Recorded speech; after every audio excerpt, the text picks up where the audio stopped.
Anticipation for Batman vs. Superman Dawn of Justice has been building for months, and people in the know are guessing that the film will make more than $150 million over the weekend. What really matters, however, is whether the picture is any good. If you've checked out reviews other than mine, you're probably aware that much of the buzz has been negative. I'm happy to provide a critical counterpoint.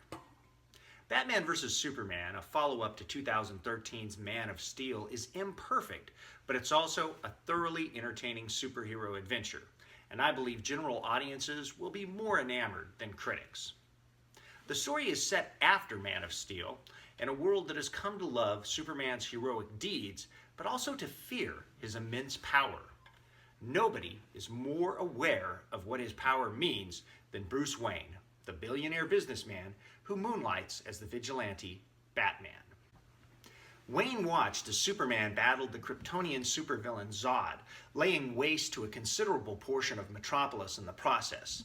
Although Superman didn't intend on the destruction, Wayne takes it personally because many of his employees were killed when a Wayne Industries building was damaged. He decides that Superman must be stopped.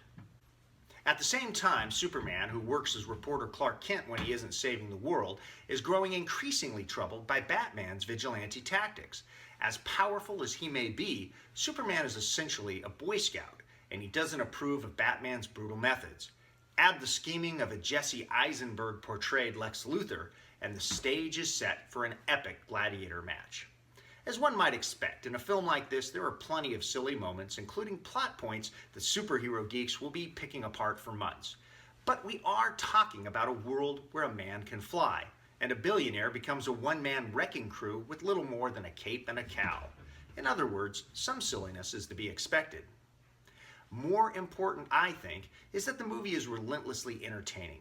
Even at 2.5 hours, director Zack Snyder keeps things interesting, and this is true because he allows time for character development.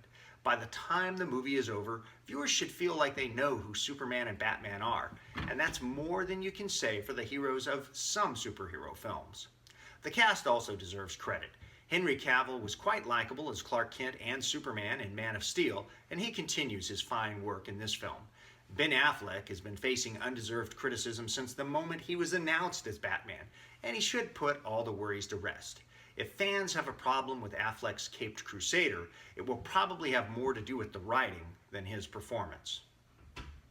Most good portrayals of Batman are dark, but Batman vs. Superman paints him as aging, increasingly jaded, and in a turn, surprisingly reckless and brutal.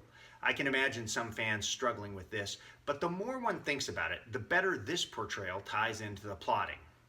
The film ends with a number of important twists, and as everyone knows by now, Wonder Woman shows up, paving the way for 2017's The Justice League Part 1. A few key plot points seem rushed, and as mentioned, some strain credibility. Also, the action, as in Man of Steel, is again over the top. Folks who are devastated by such things may want to pass. But remember, folks, this is a superhero film.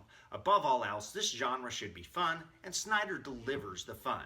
As with all of his work, the cinematography is gorgeous, and the super battles have an epic scale.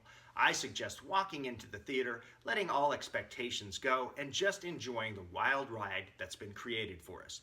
Do that, and you might agree that this is one showdown where moviegoers wind up the winners. Thanks for watching Forrest on Film. I'm Forrest Hartman.